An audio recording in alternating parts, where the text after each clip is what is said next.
નાના નાના ભૂલકાઓ અને વાલી મિત્રો, આજે આપણે 77મો પ્રજાસત્તાક દિવસ ઉજવી રહ્યા છીએ. તો પ્રજાસત્તાક દિવસ એટલે કે આજનો જે દિવસ છે એ દિવસે ભારતનું બંધારણ અમલમાં આવ્યું. ભારતનું બંધારણ જે છે એ દુનિયાનું સૌથી મોટું લિખિત બંધારણ ગણાય. અને બંધારણને તૈયાર કરતાં કરતાં જે બંધારણ સમિતિ હતી એ સમિતિમાં ડૉક્ટર બાબા સાહેબ આંબેડકર એમના રચયિતા ગણાય. 2 વર્ષ કરતાં પણ વધારે સમયની અથાગ મહેનત પછી દુનિયાનું સૌથી મોટું લેખિત બંધારણ આપણી સમક્ષ આવ્યું. અને આપણે બધા આજે જે ફ્રીડમ સ્વતંત્રતા અનુભવી રહ્યા છીએ, જે કંઈ આપણું જે જીવન છે શાંતિથી જીવી રહ્યા છે, એ જો કોઈને આભારી હોય તો આ ભારતના બંધારણને આભારી છે. ઘણા બધા અધિકારો બંધારણમાં આપણને આપવામાં આવ્યા છે. બંધારણનો સાચો અમલ થાય તો હજુ પણ આપણે વધારે આપણા જે અધિકારો છે, આપણા જે બંધારણીય મૂલ્યો છે એનો આપણે વધારે ઉપયોગ કરી શકીએ. બાબા સાહેબ આંબેડકરની આપણે વાત કરીએ તો બાબા સાહેબ આંબેડકર અનેક અપમાનો વેઠ્યા, અનેક મુશ્કેલીઓ વેઠી, ગરીબ પરિસ્થિતિમાંથી બહાર નીકળ્યા. તેમ છતાં તેઓ હાર્યા નહીં. એમણે એમની મહેનત ચાલુ રાખી, ભણવાનું ચાલુ રાખ્યું. અને આજે વિશ્વમાં સિમ્બોલ ઓફ નોલેજ તરીકે જેમનું નામ હોય એ ડૉક્ટર બાબા સાહેબ આંબેડકર છે. કંઈ કેટલી ડિગ્રીઓ ડૉક્ટર બાબા સાહેબ મેળવી છે. અને બાબા સાહેબના જીવન પરથી આપણે બધાએ પણ શીખવાનું છે. જે છોકરાઓ છે નાના, એમને પણ કેવું છે, વાલીઓને પણ કેવું છે કે બાબા સાહેબનું જે જીવન હતું એ જીવનને આપણે ખરેખર વાંચવું જોઈએ.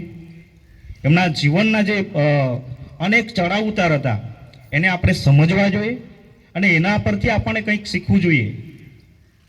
બાબા સાહેબનું જે આખું જીવન છે એ આપણા બધા માટે એક પ્રેરણારૂપ સાબિત થાય એવું જીવન છે.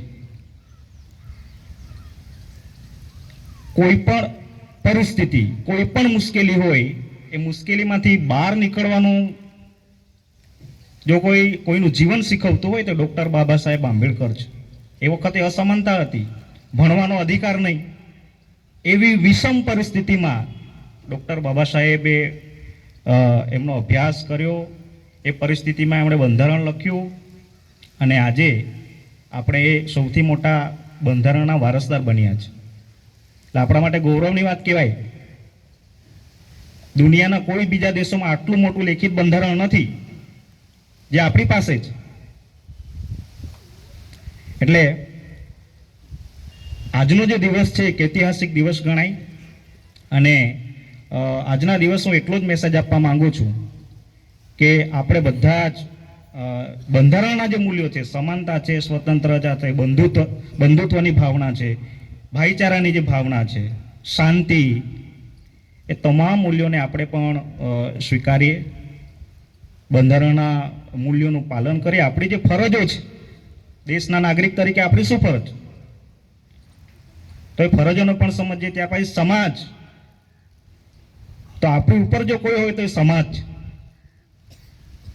એટલે સમાજ પ્રત્યે પણ આપણી શું જવાબદારીઓ છે, આપણી શું ભાવનાઓ છે, એ પણ આપણે સમજવી પડશે.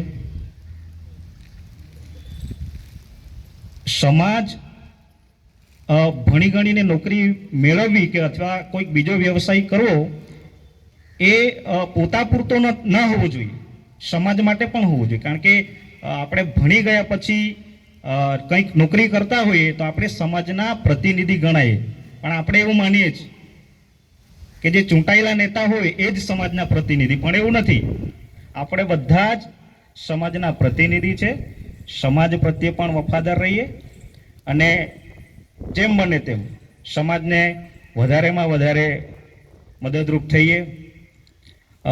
આ તકે વધારે ન બોલતા